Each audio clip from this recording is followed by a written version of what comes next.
The Portland Art Museum got the go-ahead from the City Council on Wednesday to build a glass pavilion in what is now a public walkway, making possible museum officials' plans to connect their two buildings. The decision was not without controversy. Commissioner Amanda Fritz voted against allowing enclosure of the easement, making the decision a 3-1 vote. Commissioner Dan Saltzman, who originally brought the proposal before Council in April, was absent. The benefits of the museum are obvious and many, Fritz said. The benefits to the community of closing off the right-of-way are undetermined at best, and I am disappointed that we're not able to get to more of a win-win situation.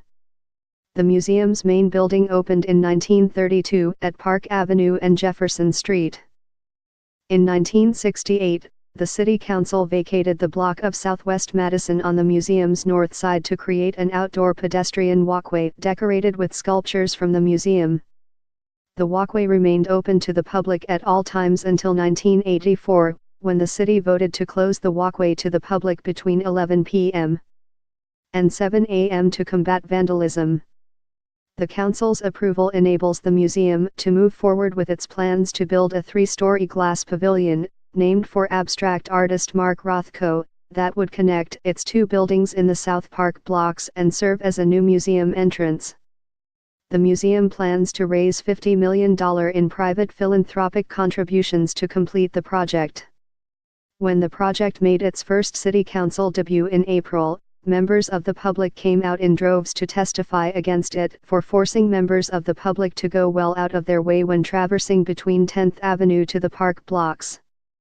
Enclosing the easement would limit access to the 10th Avenue Portland streetcar stop and other city services, especially for people with disabilities. Portland Disability Coordinator Nicole Charon explained at the time how detrimental it would be to require people in wheelchairs to roll 3 blocks around what would become a superblock to get to the streetcar's wheelchair ramp. One woman with a lung disease said the change would literally take her breath away by making her walk further than she was able. To address those concerns and secure council support, museum leaders agreed to keep the pavilion open to the public for more hours than it originally proposed. Pedestrians, their pets and even dismounted bikers will be able to walk through the pavilion every day of the year from 5:30 to 12 a.m. On weekdays, from 7 a.m. to 12 a.m. on Saturdays and from 7 a.m. to 11 p.m. on Sundays.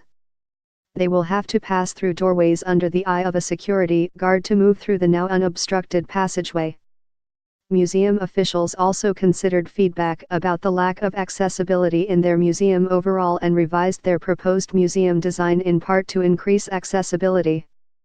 Currently, for example, the only way for people in wheelchairs to access the multi-storied and many-staired museum is through a back entrance. It is second-class access to what should be a world-class community facility, Mayor Ted Wheeler said. They also made plans to meet with the Portland Commission on Disability to further discuss how to increase accessibility for people with disabilities and to enhance the museum experience for deaf and blind patrons.